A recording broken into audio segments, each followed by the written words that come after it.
La revue de presse. La revue de presse de Natacha Polony. Bonjour Natacha. Thomas, bonjour Julie, bonjour à tous. Ce matin, une de vos journaux. Alors, il y a ceux qui positivent. Le Monde, l'UMP se convertit à la primaire ouverte. Le Figaro Magazine, Sarkozy, son plan anti-Le Pen. Puis il y a ceux qui ironisent. Marianne, avec photo de poignets enserrés dans des menottes. Après les élections, bientôt, la droite aux affaires.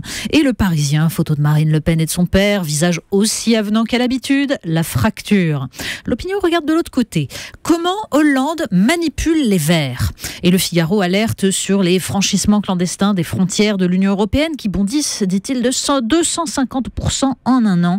La montée de l'immigration inquiète le gouvernement.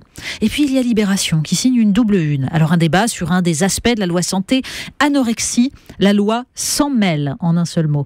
Et puis un magnifique hommage à l'immense réalisateur portugais Manuel de Oliveira, mort à 106 ans et qui avait commencé à filmer au temps du cinéma muet. Dans la famille Le Pen, le père et la fille. Oui, alors il y aurait presque une lassitude dans les journaux ce matin. Bah oui, il a récidivé. Mais à part Christophe Bonnefoy dans le journal de la Haute-Marne, plus personne n'avance la thèse d'une répartition des rôles savamment orchestrée, façon bon flic et méchant flic. Comme à chaque fois donc, Jean-Marie Le Pen, pardon. Après, oui, lapsus révélateur peut-être, a pris un malin plaisir à assumer ses propos sur les chambres à gaz. Mais comme le souligne Béatrice Houchard dans l'Opinion, il ne faudrait pas oublier la deuxième salve. Le FN est-il gaulliste, lui demande-t-on ? Au Front National, il y a de tout, de fervents gaullistes, de fervents pétainistes. Ce dont on n'a jamais douté, précise Hervé Favre dans La Voix du Nord, mais que la nouvelle génération, justement, voudrait faire oublier. Alors il est intéressant de lire l'interview de Marine Le Pen dans le magazine Causeur. La une, Marine Le Pen les mains jointes, comme si elle priait pour que le président d'honneur du parti ne sorte pas une nouvelle insanité. Et le titre, un Français sur 4. Il y a la partie politique de l'entretien, dans lequel Marine Le Pen esquive la question du glissement idéologique vers un discours étatiste et antilibéral, celle du clivage entre anciens et nouveaux militants, mais il y a la fin de l'entretien. Et le reproche sur le fait qu'elle n'échangerait qu'avec ceux qui partagent ses idées. La réponse fuse. C'est Le Pen qui dit ça. Quand il trouve... Oui, elle dit Le Pen pour son père. Oui. Voilà. Quand il trouve que je ne lui parle pas assez, il pense que je ne parle qu'aux autres. Et le choix de ces sorties intempestives, toujours à un moment stratégique pour elle. Le FN, répond-elle, est devenu un parti de gouvernement, mais Le Pen conserve les réflexes d'un contestataire. C'est son côté punk. Nous, on aurait dit plutôt Tati Daniel, revue par Reiser. Vous vous souvenez de son personnage fétiche, gros dégueulasse. Et pendant ce temps-là, à gauche, Natacha. Eh ben, ça s'écharpe aussi à gauche. Et c'est l'Opinion qui compte les points ce matin. À gauche, après l'hiver des frondeurs, c'est le printemps des flingueurs, avec un verbatim des adeptes de la vendetta, Cécile Duflot, Arnaud Montebourg, Christiane Taubira. Que serait la gauche sans les envolées, le lyrisme, les concepts, les mots, se demande Nicolas Bétou en référence à la une de l'Obs, vous savez, avec Christiane Taubira qui regrette que la gauche ait adopté les mots de la droite. Oui, on joue sur les mots ce matin. Les mots d'une certaine gauche aussi dans Causeur, avec ce reportage sur l'islamo-gauchisme. Immersion dans un meeting contre l'islamophobie, rassemblant NPA, syndicat de la magistrature, UOIF et obédience salafiste, où l'on trouve que Caroline Fourest est finalement beaucoup plus dangereuse qu'Éric Zemmour, où l'on explique que la France a l'habitude d'exterminer ses minorités et que le refus du voile est une idéologie colonialiste. Alors pour sortir des mots et des postures, il faut lire la tribune de Jacques Juillard dans Le Monde sur le vide intellectuel d'une gauche coupée du peuple. Il dénonce les batailles picrocolines justement sur l'islam. Un observateur un peu distrait, écrit-il, pourrait croire que la tuerie de Charlie Hebdo est l'œuvre de dangereux exaltés qui en ont Finkielkraut ou Houellebecq. Il déplore surtout cette gauche dont la seule ambition, dit-il, serait de surimposer un ordre moral antiraciste à l'ordre économique de la mondialisation capitaliste.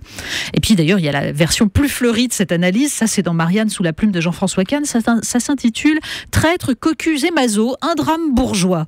En fait, une analyse au vitriol de ce président au cap illisible qui veut, dit Jean-François Kahn, inciter le chômeur à voter à gauche en lui vendant le pacte de responsabilité et ses 40 milliards pour les grosses entreprises. Oui, il y a les mots et puis les choses. On est de droite, de gauche, on pense ce qu'on veut, aux extrêmes, mais on est tous sur la même planète. Mais oui, pendant ce temps, nous dit Le Monde, la Californie est en train d'expérimenter un nouveau monde, celui des restrictions, après 4 années consécutives de sécheresse. Et pendant ce temps, nous dit Le Figaro, on construit en Norvège un laboratoire pour conserver les graines de toutes les variétés végétales. Bien parce que la modernisation de l'agriculture, l'appropriation du vivant par les multinationales ont fait disparaître 90% du patrimoine végétal aux États-Unis, en Chine. Ça, ce ne sont pas que des mots. tout à fait autre chose. Vous nous parlez snobisme. Oui, les mots Petit d'ailleurs, doigt en ce sont le moteur du snobisme, ce travers dont parle Raphaël Enthoven dans le Figaro. Le snobisme, dit-il, est une forme de désarroi qui consiste à s'attacher à des objets que l'on sait insignifiants. Alors que penser de ces collectionneurs, par exemple, prêts à payer un prix indécent pour un objet futile? Je vous donne un exemple. L'incroyable récit dans le magazine Society. Alors juste avant, il y a un reportage génial sur les chasseurs de fantômes dans le Nord, ou un autre sur les rappeurs noirs qui chantent la gloire de Poutine en Russie. C'est incroyable.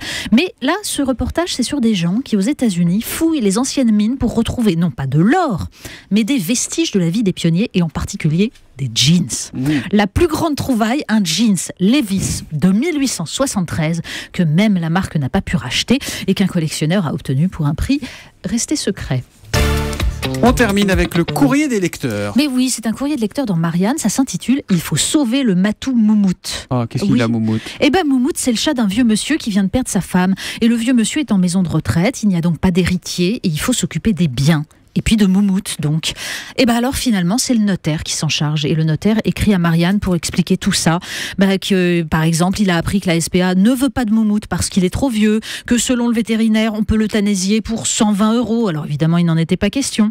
Après la loi Macron, dit ce notaire, on fera du chiffre, on ne s'arrêtera pas sur une si petite affaire, sur la question du congélateur du vieux monsieur, qu'il faut bien que quelqu'un vide, et puis sur Moumout, donc. Alors, on vous rassure, Moumout va bien, une dame passe le visiter, mais le débat reste entier. Sauver Moumout, est-ce que c'est un objectif de gauche? On pose la question à François Hollande, à Emmanuel Macron, à Christiane Taubira. Pas sûr qu'on obtienne tout de suite une réponse. Je suis pas sûr non plus, mais quand même. Louane, qui était avec nous tout à l'heure, nous confiait là, juste avant l'interview, qu'elle voulait un chat. Voilà, bon entendeur. Eh ben Moumout. Je vais me faire maudire. Je vais me faire maudire. La revue de presse de Natacha Polony, tous les matins à 8h30 sur Europe 1.